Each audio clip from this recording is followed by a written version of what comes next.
the fire. Oh no, the fire, she burned her low. I'm gonna need something to burn. Forward by Bob Chapek. There we go. All right. Don't need that part of the book. Let's look at the trees. This is two trees fighting for a 50th tumbler in the Emporium. This is a Christina McCarthy tree. It's my ex-wife, Mama Melrose. The woman, she take all of my recipes and she go to LA. Your recipes? All of those are my recipes. No, we opened that terrible restaurant in Magic Kingdom, and then I got too much and I left you. Yeah, so it's me, Santa Claus. Yeah, you look a little different this year. Well, there's some budget cuts, you know, and the Santa float in the Christmas parade collapsed and killed Santa, and since they think I killed Santa, I have to be him now. With an awesome minivan toy truck. This service will return in the future, and we're definitely not withholding information to sell all this merchandise before admitting anything. Look at them go. Only $9.99 in every Disney World store because money. You'll be sitting on the bowl all night, 'cause it's the Tony Ragu party tonight. Start! Oh, there you go. Oh, that's beautiful, Joe.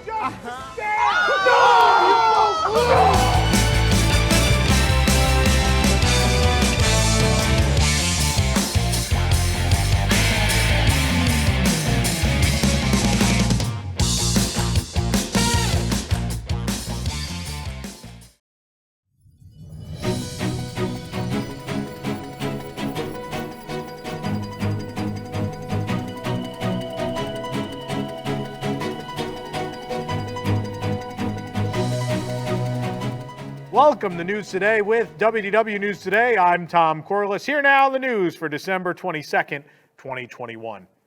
Disney's Magical Express will be taking its last trip on January 1st, 2022, and this leaves a void for travelers coming into Orlando International Airport who need to get to the Walt Disney World Resort. Mears Transportation, the operators of Magical Express, will be debuting their own new service, Mears Connect, in January, replacing the former service they provided free to Walt Disney World Resort guests. But another company has also risen to give travelers some choice in paid transportation, and this one is themed. This is wild. The Sunshine Flyer is a new motor coach service from Transportation Management Services that will go from Orlando International Airport with destinations in the Orlando area, including Walt Disney World and Universal Orlando Resort.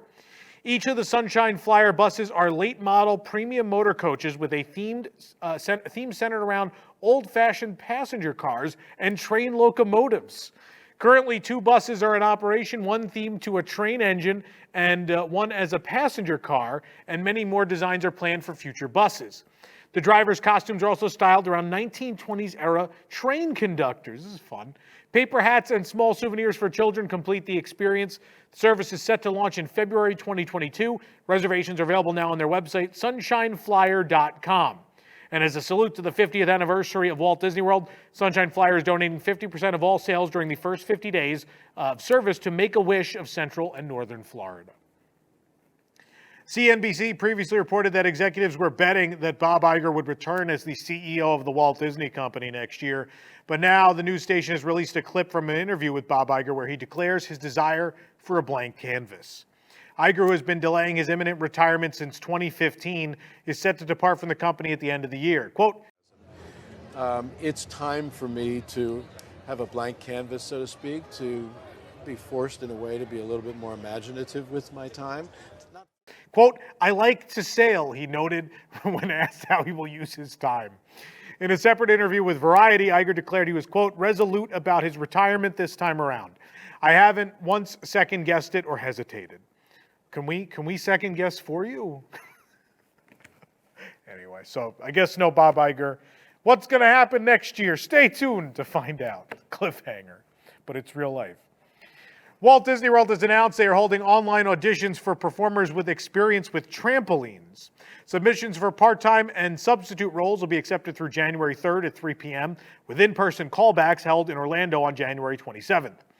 Candidates selected for callbacks will be notified by January 7th. It's unclear as to what project these auditions are for. It's possible it could be signaled of the return of the Tumble Monkeys in Festival of the Lion King, but we don't know. I mean, they use trampolines, but also most of them are usually former Olympians, in fact. So you have to be very talented and very specialized to take that job. So I don't know what show they're for, but they're auditioning.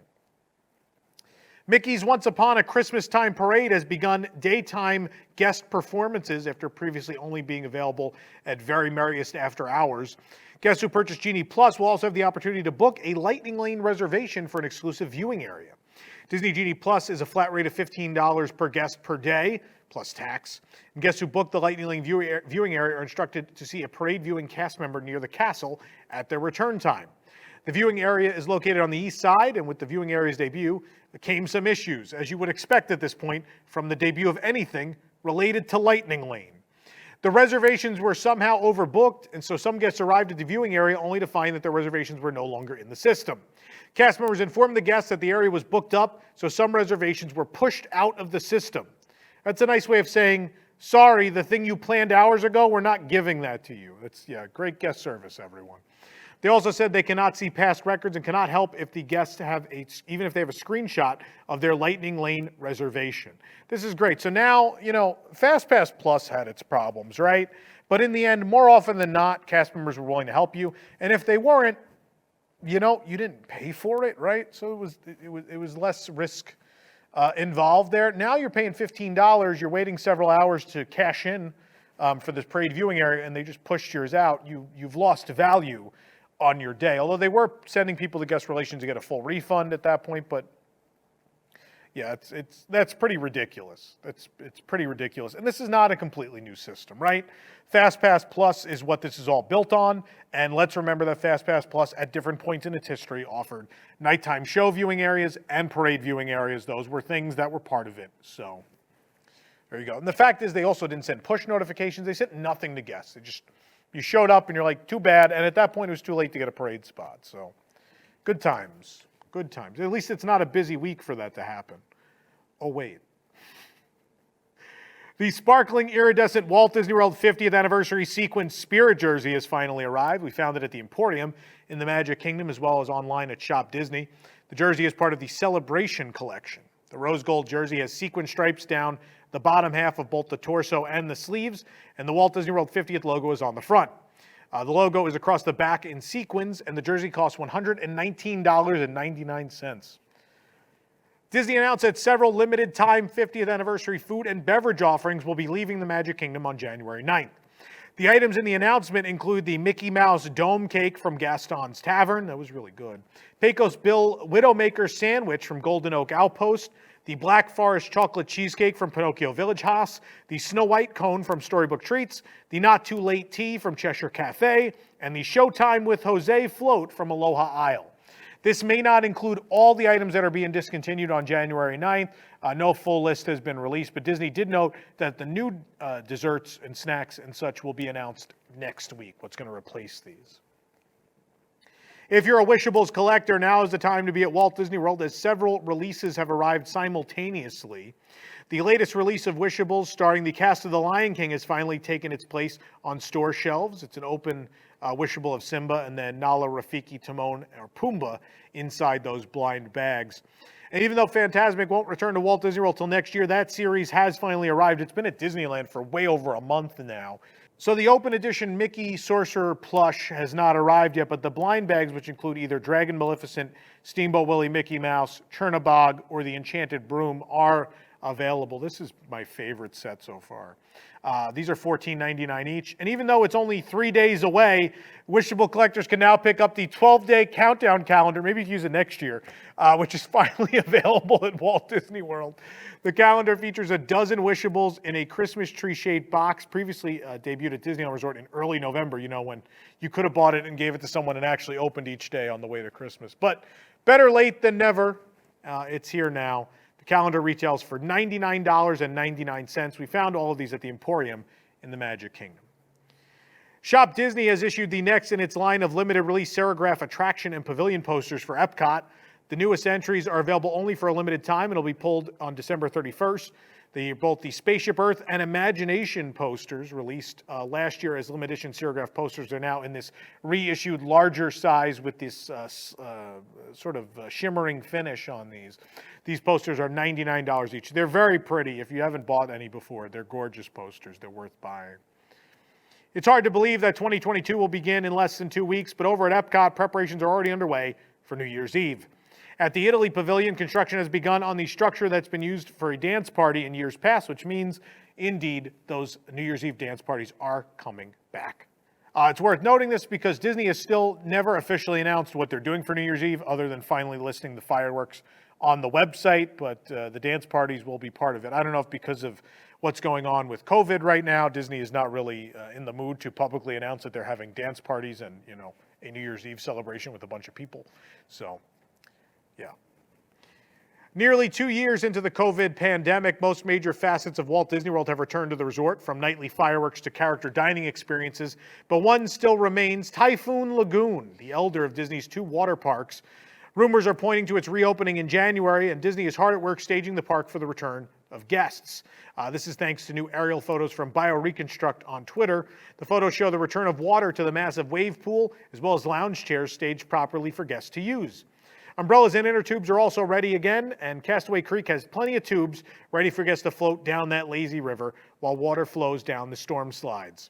Water is also running at Misadventure Falls, and a number of maintenance projects were undertaken during the pandemic closure, including reportedly repairs on a collapsed hill. Certainly a far cry from its state of disarray it was in earlier this year, but it looks like, again, Blizzard Beach may close soon and Typhoon will reopen, or maybe they'll both operate. We don't really know yet at this point. We'll find out soon. Disney's All-Star Sports Resort will reopen on March 31st, 2022, marking the last Walt Disney World hotel to reopen after the COVID closures. Save the best for last, right? Reservations opened on December 22nd for future stays. You could book now. I'm not judging. I will tell you, I've stayed at, there are 2 resorts I've stayed at more than any others, and they're the Grand Floridian and All-Star Sports. So from the outhouse to the penthouse, any way you get to Walt Disney World's a good way, right? The holidays have brought a wide variety of seasonal food and beverages, and the latest addition to the lineup is, well, just plain cute. At Landscape of Flavors at Art of Animation, a new cupcake has arrived featuring a penguin enjoying a winter landscape. The Playful Penguin Cupcake is a red velvet cupcake topped with cream cheese buttercream, a sugared penguin, and a peppermint candy cane sprinkle assortment. It costs $5.49. The review on our website. In anticipation of the heavy crowds coming for Christmas at the Disneyland Resort, individual Lightning Lane prices have increased substantially for 2 attractions at California Adventure. Lightning Lane access for Web Slingers, a Spider-Man adventure, and Radiator Springs Racers are currently selling for $18 per person, a substantial raise from $7 per person as it normally is on weekdays. As of the writing of the article, Lightning Lane access for Rise of the Resistance was still at $20 per person. That's supposedly the highest a Lightning Lane price can go, so it's probably just going to stay there, but only $3 less to ride Racers or Web Slingers, which I don't know if you're a family of 3 Spider-Men, that could be pretty expensive. The skies above Disneyland Paris are lit up once more as Disney Illuminations has returned to the park. The show has been absent for almost 2 years, with its last performance in March 2020. Disneyland Paris reopened in June of 2021, the second time after extended closure. The long-awaited return of the nighttime fireworks spectacular was confirmed in October after months of rumors. And to mark the show's return, the resort has released a new video that shows highlights of what guests will be able to see around Sleeping Beauty Castle, including scenes inspired by Beauty and the Beast, Star Wars, and more. You can watch a full video of Illuminations, as always, right here on our YouTube channel. Guests visiting Disneyland Paris will soon enter the theme park through a new structure being constructed on the Esplanade. From Disneyland Paris, quote, in order to deliver a better guest experience as soon as they arrive, work is currently being performed on the Francois Truffaut Esplanade at the crossroad between Disneyland Park, Walt Disney Studios Park, and the north and south sides of Marne-Laval Station. In addition to enhancing our security check capabilities at the park entrance and reducing guests' wait times, these projects will make it possible to offer improved workstation environments for the cast members and employees who work in these areas. They will be rebuilt to be visually welcoming and a part of a harmonious environment that showcases elaborate architecture.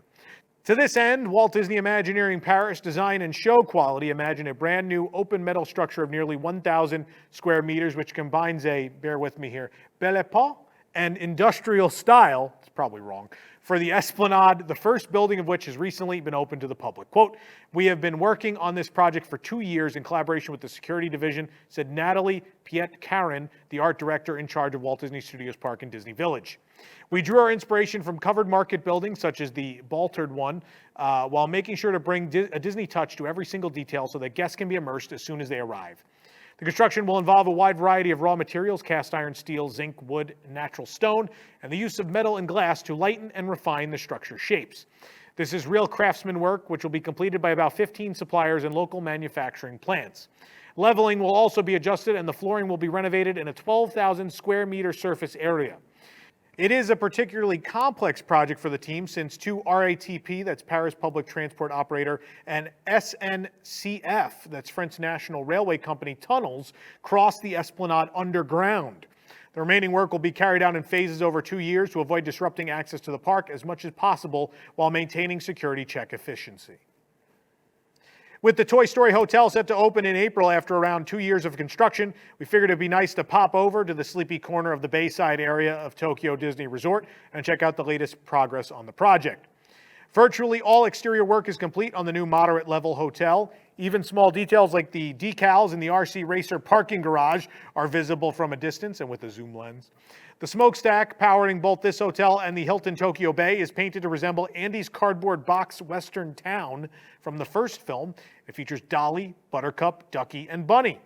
The road is completely paved and painted, and as is the sign, which now sits tied under nets and tarps to keep the reveal a secret until the April opening.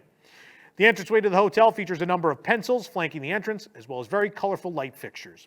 And from next door, the outdoor Slinky Dog Park is visible. One of the buildings covering HVAC and other utilities is painted with crayon-esque art of the Green Army men flying an evil Emperor Zurg kite, and plenty of Tinker Toy-inspired sculptures are visible, along with pop-up style trees and an oversized storybook featuring Slinky. A giant Luxo Junior ball, an iconic symbol of Pixar, is part of the park as well. Lights are on inside the hotel and as well in a number of guest rooms as rooms continue to be furnished and tested. Toy Friends Square, adjacent to the lobby, also features many Tinker Toy-inspired structures, along with the barrel of monkeys and the lights designed to look like Christmas lights. The Lotso Garden Cafe is very visible and appears to be nearly complete as well, though through the backside of the hotel. The restaurant will be a buffet and evidently looks out on Tokyo Bay. Murals featuring Lotso adorn the walls, and there's plenty of visible trees, as well as giant rainbows painted on the ceiling. Toy Story Hotel opens April 5th, 2022, with reservations beginning February 13th. For more information on these stories and more, head on over to WDWNT.com. This program is brought to you by our official travel agent sponsor, The Vacationeer, the engineers of your next magical vacation. Sit back and let their team of vacation planning experts craft your family's next trip. The best part, their services are free. Hotel, park tickets, dining, and more. Visit WDWNT.travel for details. The Vacationeer, the official travel agency of WDWNT. If you're enjoying the show, be sure to like this video, subscribe to WDW News Today on YouTube for more great content, and click the bell for notifications. Also, make sure to hit select all notifications so you never miss an episode of the show. Also, don't miss, we unboxed that $500 50th anniversary Shop Disney box in a recent video. Make sure you check that out if you haven't seen it yet. They're still available, so maybe you want to check it out and see if you want to buy it for yourself. As well, of course, we still have Tony's Most Microwaved Christmas Special available from News Tonight last week if you want to watch that. And as well, Timekeeping is back with a brand new episode, and we'll be back every single week on Tuesdays at 10 p.m. until we're done with the entire chronological history of Walt Disney World. So tune in for all that right here on the channel. It's why you need to subscribe. For the worldwide leader in Disney Parks news, this is Tom Corliss saying enjoy the rest of your today and have a great, big, beautiful tomorrow, especially if you're a family of 3 Spider-Men. Wish you all. Looking for the latest in Disney news on the go? Then download WDWNT, the app. From news to videos to park hours and more, WDWNT, the app, is your one-stop shop for the latest from the Disney world. Available on iPhone and Android, just search for WDWNT in your device's app store.